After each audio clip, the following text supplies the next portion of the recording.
ওর problem. শুভেন্দুকে আগে ঠিক করতে বলুন যে উনি আগে বাঙালি, উনি বেজন্মা না উনি কি? চোরের মতন ঢুকাচ্ছে, চোরের মতন ঢুকে লুটপাট করেছে। আমাদের কোটি কোটি টাকা জিনিস ছিল দোকানে, এক দোকানে ছিল 50,000 টাকা জিনিস, এক দোকানে 20,000 টাকা, এক দোকানে 10,000 15,000 টাকা জিনিস ছিল। হ্যাঁ, চোরের মতন ফেলবে গেল, ফেলতে গেলে আগে থাকতে বলবে তখন দাঁড়াতে। ভোট দেওয়ার বেলা মা মাসি আর ভোট যেই হয়ে গেছে, সরকার হয়ে গেছে, এখন পেটে লাথি মারছে। তাদের বাল বাচ্চাদের কি হাতে চাকু ছুরি দিয়ে দেবে এই বন্ধ? পেন দেওয়ার মতন ক্ষমতা হলো না এই সরকারের। 80 বছর হয়ে গেল এখনো কেন হকারি করতে হচ্ছে? এইটা আগে কেন্দ্রের সরকার জবাব দেবে, তো তারপরে হকার উচ্ছেদ অন্য উচ্ছেদের কাজে নামবে। গরিবের পেটে লাথি মেরে আবার উন্নয়নের বড় বড় বুলি ছাড়ছে, লজ্জা করে না? এদের এই তথাকথিত উন্নয়ন আসলে সাধারণ মানুষের কান্নার উপর দাঁড়িয়ে করা একটা চরম ভণ্ডামি। দমদম ক্যান্টনমেন্ট স্টেশনে যারা বছরের পর বছর হকারি করে সংসার চালাতো, তাদের আজ কোনো কথা নেই, বার্তা নেই, জঙ্গলি জানোয়ারের মতো রাস্তা থেকে খেদিয়ে দেওয়া হচ্ছে। যখন ভোটের দরকার ছিল তখন এই হকারদের পায়ে গিয়ে তেল দিয়েছে, সবার বিকাশ হবে বলে মিষ্টি কথায় ভুলিয়েছিল।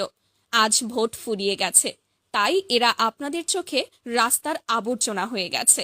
কোনো আগাম নোটিশ নেই, থাকার বিকল্প জায়গা নেই, হুট করে এসে জেসিবি দিয়ে সব গুড়িয়ে দিল। 20 থেকে 30 বছর ধরে যারা এখানে সততার সাথে ব্যবসা করছে, এক নিমেষে তাদের ভিখারি বানিয়ে ফুটপাতে নামিয়ে দিল। এসি রুমে বসে ম্যাপ দেখে উন্নয়ন করা খুব সহজ, কিন্তু রাস্তায় রোদে পুড়ে দুমুঠো ভাতের টাকা জোগাড় করা যে কতটা কষ্টের, সেটা আপনাদের মতো পাষাণরা কোনোদিন বুঝবে না। সোনার বাংলা কি মানুষের ভিটেমাটি কেড়ে নিয়ে তৈরি হয়? অসহায় মানুষের চোখের জল আর ক্ষুধার্ত বাচ্চার চিৎকার কি আপনাদের সিংহাসনকে একটুও কাঁপায় না? মনে রাখবেন, পেটের খিদে যখন বিদ্রোহ হয়ে রাস্তায় নামে, তখন আপনাদের কোনো পুলিশি পাহারা বা ক্ষমতার দম্ভ কাজে আসবে না। পুনর্বাসন ছাড়া 1 ইঞ্চি জমিও কেউ ছাড়বে না। এটাই আজ সাধারণ মানুষের শেষ কথা।